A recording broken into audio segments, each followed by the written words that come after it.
Hi there, I'm Woody Wormhead and welcome to my channel.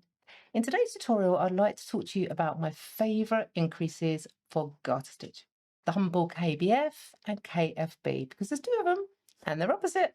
So let's switch the overhead and let's have a look. Okay, so here's a swatch that I've been working on. This is a tonal autumnal red in Malabrigo Rios, and I'm using my Zing interchangeable needles. Now, the stitches between the marker, these in the middle, don't change. The stitch count doesn't change there. What I've been doing is I've been knitting up to this stitch here, okay, up to this marker, and on the stitch before the marker, I do a knit into the front, then knit into the back of the stitch, and that's the same for all the way down, and you can see how that shaping has happened here. On this side, I have been knitting into the back, then the front of this stitch, and you can see the shaping, how it's gone that side there.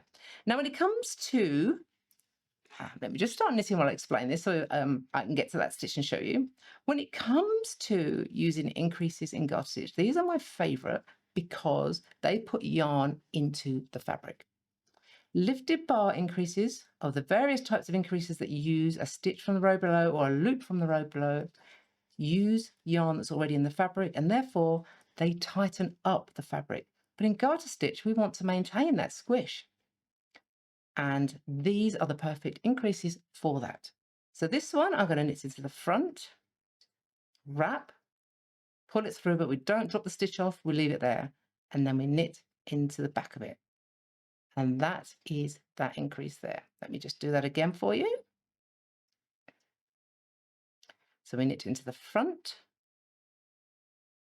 and then back of the stitch. Now you will get a little bit of a ridge there because you've knitted into one side and then the other, so the yarn has to cross over between the two, but that's fine. It's going to disappear into the garter stitch. It is hardly noticeable here. The only reason it's noticeable is these increases are all stacked, which means they've all been worked in the same place and it's formed a particular pattern, right? But otherwise, if you're working the one or two here and there, they won't actually notice at all. And as I say, they don't tighten up the fabric. They allow the fabric to stretch by putting yarn into the fabric. Okay, so this side is the KBF. So I knit into the back, wrap, pull it through, leave that stitch on the needle, and then I go into the front. Okay, so let's do that again for you.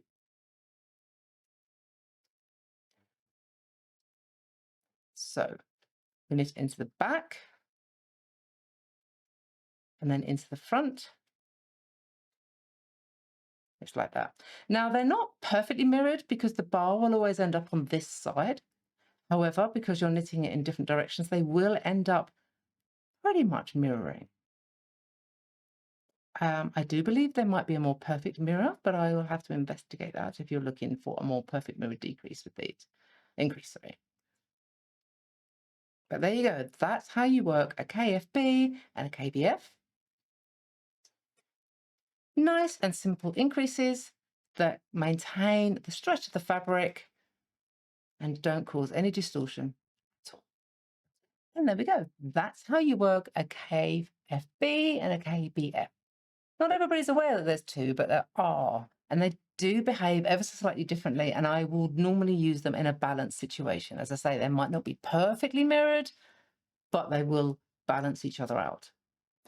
And I don't know, sometimes these increases get a bit of a bad rep, probably because they don't look so great in things like stocking stitch or other stitch patterns, but in garter stitch, they are perfect. For the reasons I've said, they hide, disappear into the fabric, and they don't distort or remove any of the stretch that garter stitch has. All right. And, which I'm probably doing another tutorial, you can do a double increase with these as well. All right. Okay. So that's all for today. If you could do the like, share, hype thing, I would much appreciate it as I'm growing my channel. Thanks for watching. See you next time.